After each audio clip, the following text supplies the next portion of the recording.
Assalamualaikum warahmatullahi wabarakatuh. Selamat pagi, salam sejahtera untuk kita semua. Om Swastiastu, Namo Buddhaya, salam kebajikan. Perkenalkan, nama saya Harmoko SH MHLI, salah satu dosen pengajar di Fakultas Hukum Universitas Pancamarga Probolinggo, program studi hukum.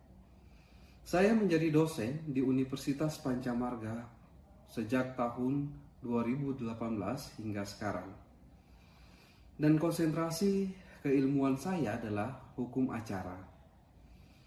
Mata kuliah yang saya ampu di Fakultas Hukum Universitas Pancamarga yaitu Hukum Acara Peradilan Tata Usaha Negara, Hukum Acara Peradilan Perdata, Praktek Peradilan Tata Usaha Negara, Praktek Peradilan Perdata, dan Hukum Acara Peradilan Tata Usaha Negara, serta studi kasus dan legal audit, dan ada beberapa mata kuliah penyidikan tindak pidana khusus.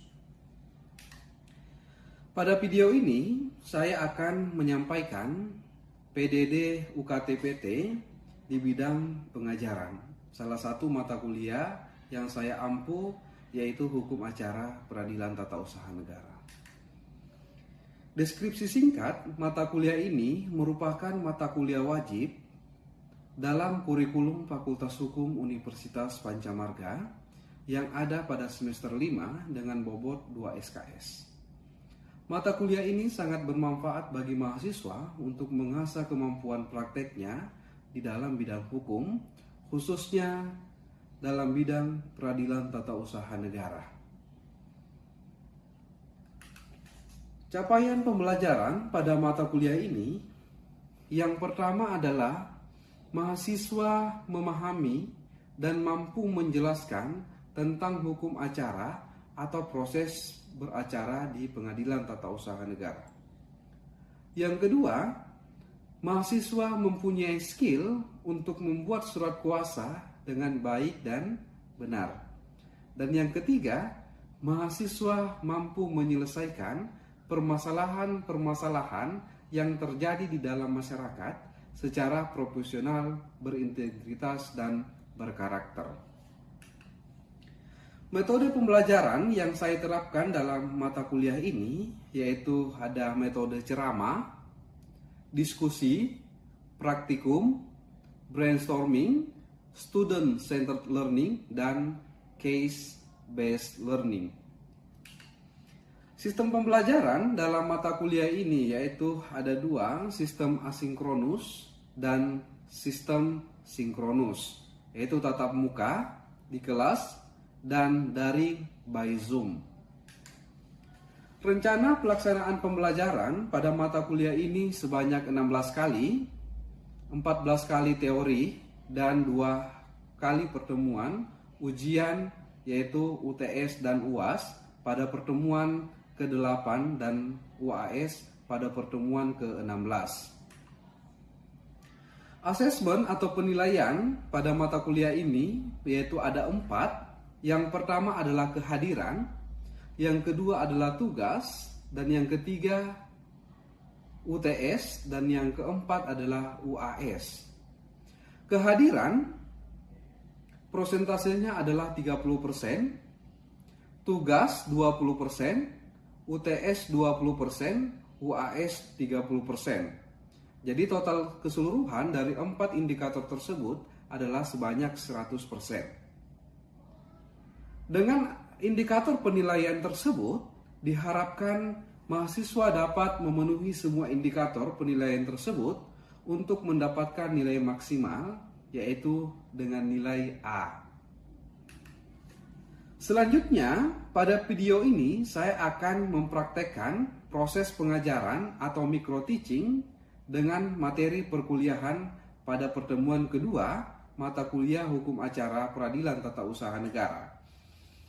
Sedikit saya sampaikan terkait dengan mata kuliah Hukum Acara Peradilan Tata Usaha Negara pada pertemuan kedua ini, yaitu yang pertama terkait dengan kemampuan akhir yang diharapkan pada pertemuan kedua. Yang pertama adalah mahasiswa memahami pengertian dan ruang lingkup hukum acara peradilan tata usaha negara. Dan yang kedua, mahasiswa mampu menjelaskan pengertian dan ruang lingkup hukum acara peradilan tata usaha negara. Materi ajar pada pertemuan kedua yaitu yang pertama pengertian hukum acara peradilan tata usaha negara, kedudukan pengadilan tata usaha negara, dan kewenangan pengadilan tata usaha negara. Indikator penilaian pada pertemuan kedua ini adalah ketepatan mahasiswa menjelaskan arti dan ruang lingkup hukum acara peradilan tata usaha negara. Baiklah, cukup sekian yang dapat saya sampaikan. Semoga bermanfaat. Selanjutnya, mari kita lihat video berikut ini.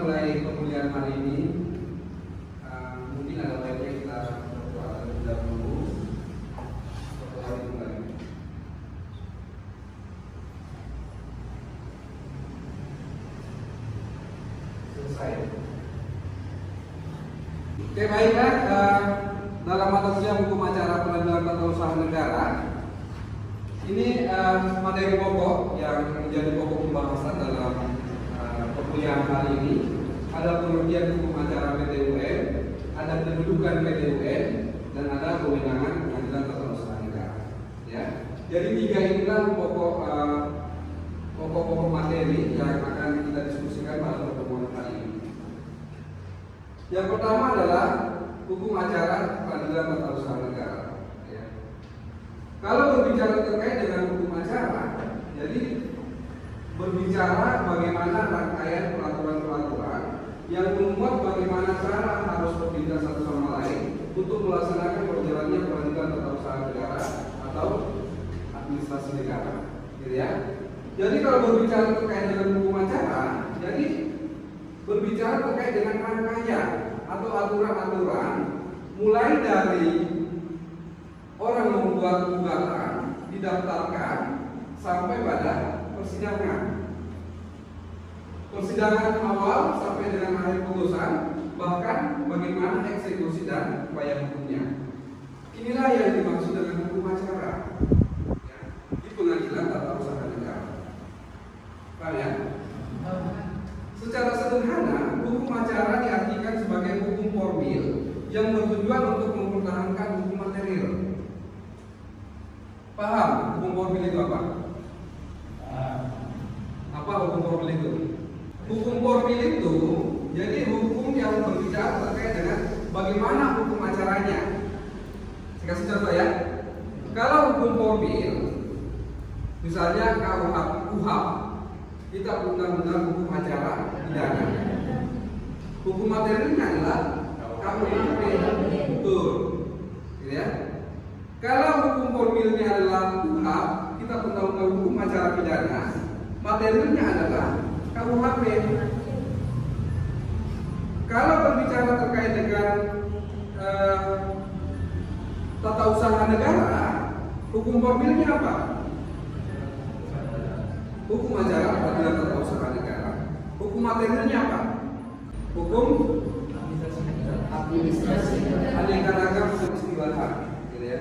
Jadi kalau kalian nanti baca referensi atau buku-buku, kalau kalian ada baca peradilan tata usaha, peradilan tata usaha negara, peradilan tata usaha pemerintah, peradilan administrasi, peradilan administratif, peradilan administrasi negara, maka ini semuanya adalah peradilan tata usaha negara. Ya. Jadi kalau kalian baca dalam referensi yang akan kalian baca nanti muncul nama-nama ini, maksudnya ini adalah peradilan tata usaha. Keenam istilah tersebut merupakan terjemahan dari administratif abstract. Secara teoritis, penggunaan istilah peradilan administrasi lebih tepat karena istilah administrasi lebih luas cakupannya. Jadi sama saja ya. Kalau kalian baca ini, jadi itu maksudnya adalah peradilan tata usaha negara. Selanjutnya adalah terkait dengan aturan. Aturan terkait peradilan tata usaha negara. Ada yang tahu aturannya? Belum ya? Oke. Ada aturan formil dan ada aturan material. Aturan formilnya apa? Undang-Undang Nomor 5 Tahun 86 tentang peradilan tata usaha negara. Terus kemudian diubah lagi Undang-Undang Nomor 9 Tahun 2004. Terus kemudian diubah yang kedua kalinya Undang-Undang Republik Indonesia Tahun 51 Tahun 2019 tentang peradilan tata usaha negara. Jadi undang-undang terkait dengan peradilan tata usaha negara ini sudah 2 kali diubah atau direvisi. Tapi kemudian tidak menghilangkan undang-undang yang sebelumnya. Karena yang diubah di Undang-Undang Nomor 9 Tahun 2004 hanya pasal per pasal saja. Begitu juga di Undang-Undang Nomor 51 Tahun 2009 hanya per pasal-pasal saja yang diubah. Artinya kalau tidak diubah di pasal di aturan yang di sini, berarti kan masih digunakan aturan yang nomor 5 tahun 2004. Jadi cara membacanya seperti apa? Jadi pelajari semuanya. Jangan ada yang tanya, Pak, saya belajar yang 51 tahun 2009 saja karena yang terbaru. Kalau kalian belajar itu hanya sedikit pasal di situ. Ya, yang banyak ya di 5186. Karena pokoknya di situ, duduknya di situ. Yang 9 tahun 2004 dan 51 tahun 2009 hanya pasal per pasal saja yang diubah. Maka seluruhnya harus dibaca. Ya. Terus kalau misalnya hukum material diatur di mana? Hukum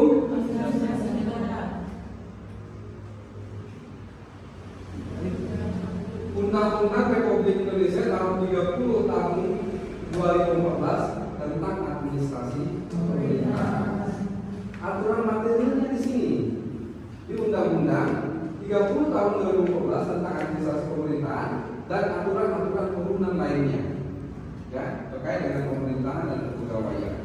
Ya, formilnya di sini hukum acaranya dasarnya dari sini Undang-Undang 30 tahun 2014, hukum acaranya di Undang-Undang Nomor 5 tahun 8. Gitu ya? Sampai sini ada yang bertanya? Belum? Oke, saya lanjutkan dulu ya. Oke. Kedudukan pengadilan tata usaha negara. Jadi pengadilan tata usaha negara menurut aturan ya di Undang-Undang Nomor 5 Tahun 86 tentang pengadilan tata usaha negara, pengadilan tata usaha negara berkedudukan di ibu kota kabupaten kota dan daerah hukumnya meliputi wilayah kabupaten dan kota. Itu bahasa undang-undang ya. Pengadilan tata usaha negara berkedudukan di ibu kota provinsi dan daerah hukumnya meliputi daerah provinsi. Peradilan tata usaha negara adalah salah satu pelaku kekuasaan kehakiman bagi rakyat mencari keadilan terhadap sengketa tata usaha negara yang diciptakan untuk menyelesaikan sengketa yang timbul antara pemerintah dengan warga masyarakat akibat dari adanya perbuatan pemerintah yang dianggap melanggar hak-hak dari warga masyarakat. Jadi kedudukannya di sini. Paham ya? Apa yang ingin ditanyakan? Silakan. Kalau di Probolinggo sendiri, Pak, sepengetahuan saya cuma ada pengadilan negeri dan pengadilan agama saja. Kok ada pengadilan tata usaha negara di Probolinggo? Oke, terima kasih. Pertanyaannya bagus ya. Jadi pengadilan tata usaha negara, ya, kalau kita lihat ya secara kedudukan, untuk di wilayah kabupaten dan kota itu hanya ada pengadilan negeri dan pengadilan agama. Terus pengadilan tata usaha negaranya di mana? Ada yang tahu? Di Surabaya, gitu ya. Jadi pengadilan tata usaha negara untuk wilayah atau kompetensi atau dari pengadilan dari wilayah Probolinggo itu ada di Surabaya. Memang kalau kita baca ini memang agak melenceng ya dari yang sebenarnya. Kalau kita pahami ini bunyi pasalnya, pengadilan tata usaha negara berkedudukan di ibu kota kabupaten atau kota yang daerah hukumnya meliputi wilayah kabupaten dan kota. Jadi kalau kita baca ini, harusnya pengadilan tata usaha negara ada di wilayah kabupaten dan kota. Tapi kenyataannya adalah tidak. Untuk wilayah Jawa Timur, pengadilan tata usahanya hanya ada satu, yaitu di Surabaya. Untuk wilayah hukum seluruh Jawa Timur. Ya, gitu ya. Ada lagi yang ditanya di sini? Oke. Materi yang selanjutnya adalah kewenangan pengadilan tata usaha negara. Saya ingin tanya ke mahasiswa ini ya, karena sudah semester berapa?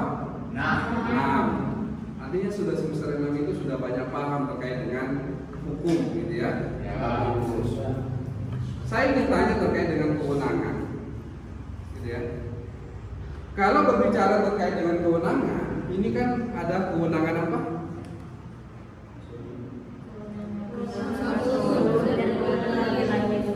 Pinter-pinter ya. Ada kewenangan absolut dan ada kewenangan relatif. Ada yang bisa jelaskan kewenangan absolut itu apa dan kewenangan relatif itu apa? Apa yang dimaksud dengan kewenangan absolut? Ya.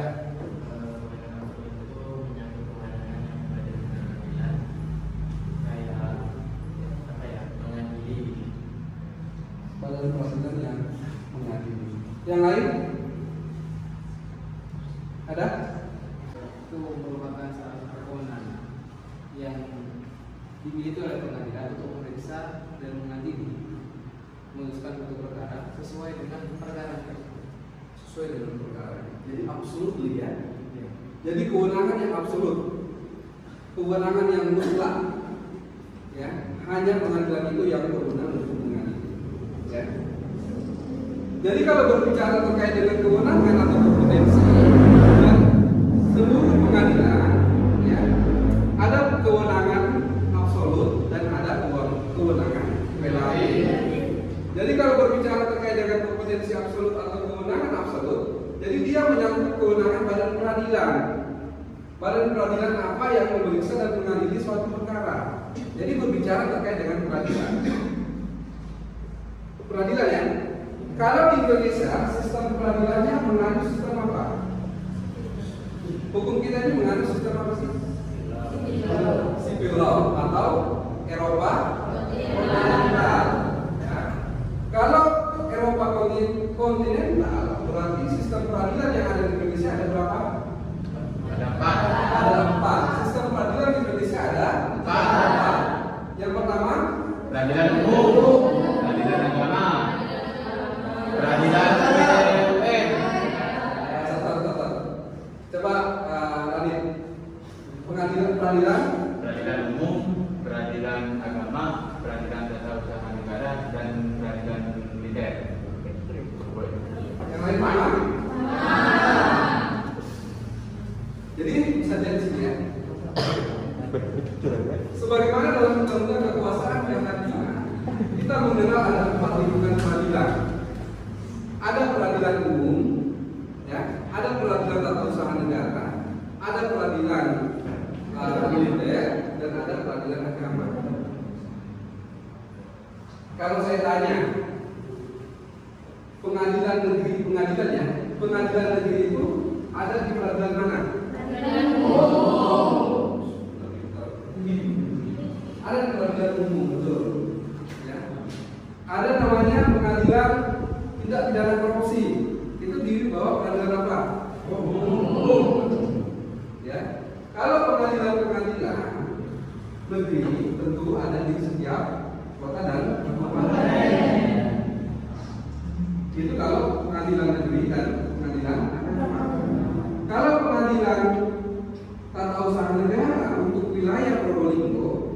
di Surabaya. Begitu juga di pengadilan militer. Untuk wilayah Probolinggo hanya ada di Surabaya. Ada kompetensi relatif. Kalau berbicara terkait dengan kompetensi relatif, ini sama juga terkait dengan wilayahnya, gitu ya. Terkait dengan wilayah di mana permasalahan itu ada. Kalau yang tadi kan absolut, ya. Kalau berbicara terkait absolut, saya ulang ya, absolut. Kalau misal gini, kalau perkara perceraian itu kewenangan absolut dari peradilan apa? Agama. Kalau perkara pencurian itu kewenangan absolut dari pengadilan umum. Kalau masalah perjanjian itu kewenangan absolut dari peradilan apa? Umum. Kalau pegawai negeri sipil dipecat, itu kewenangan absolut dari peradilan apa? Peradilan tata usaha. Kalau ada bupati yang mengeluarkan keputusan yang merugikan masyarakat, itu kewenangan absolut siapa? Peradilan tata usaha. Dia paham ya? Sekarang berbicara terkait dengan kompetensi relatif. Persoalannya adalah pengadilan tata usaha negara yang mana? Kan gitu ya. Sekarang Bupati Probolinggo mengeluarkan keputusan, ya, yang merugikan masyarakat. Masyarakatnya gugat kemana? PT UN mana? Surabaya. Tidak mungkin kan ke PT UN Jakarta? Tidak. Karena itu berkaitan dengan kewenangan relatif. Sama halnya, ya, yang di Jawa Tengah misalnya, Bupati atau Wali Kota Semarang mengeluarkan keputusan atau memecat PNS-nya. PNS yang dipecat merasa dirugikan, akhirnya dia gugat ke pengadilan tata usaha negara kan? Sekarang pertanyaannya adalah pengadilan tata usaha negara yang mana? PT UN?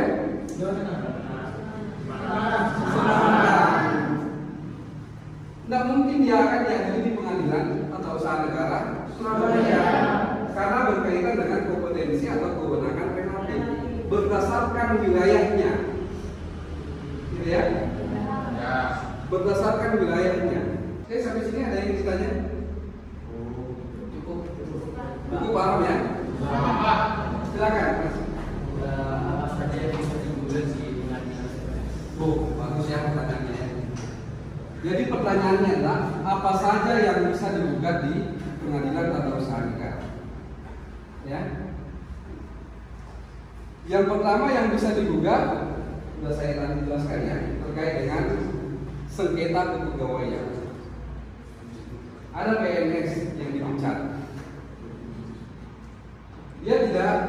Dia merasa dirugikan bahwa kebijakan bupati memecat dia itu tidak berdasarkan pada peraturan perundang-undangan dan tidak berdasarkan asas-asas hukum pemerintahan yang baik. Akhirnya dia bergerak ke pengadilan tata usaha negara. Ya.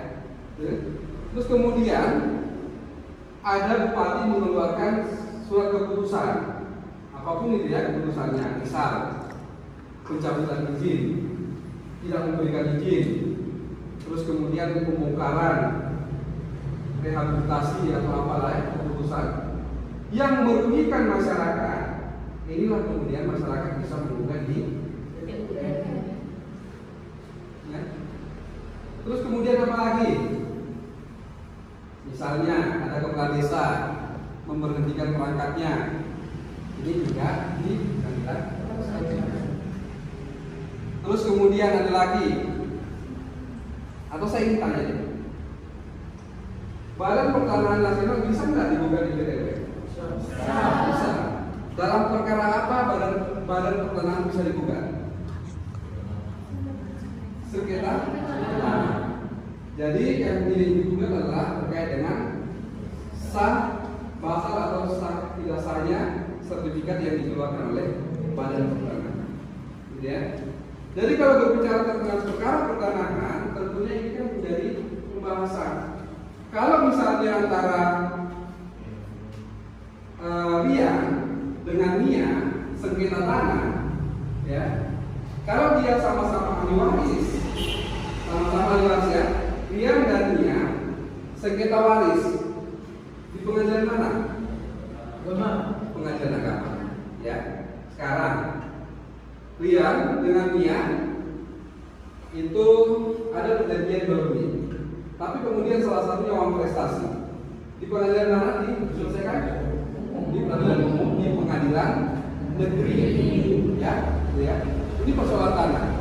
Kemudian ada sertifikat tanah yang dikeluarkan, tapi tidak sesuai dengan peraturan perundang-undangan dan tidak sesuai dengan asas-asas pemerintahan yang baik. Sertifikat tersebut dibatalkan atau dinyatakan tidak sah di mana? Di pengadilan tata usaha. Jadi variatif ya persoalan tanah itu ya. Bisa nggak persoalan tanah dipidana? Bisa. Dalam situasi seperti apa persoalan tanah itu bisa dipidanakan?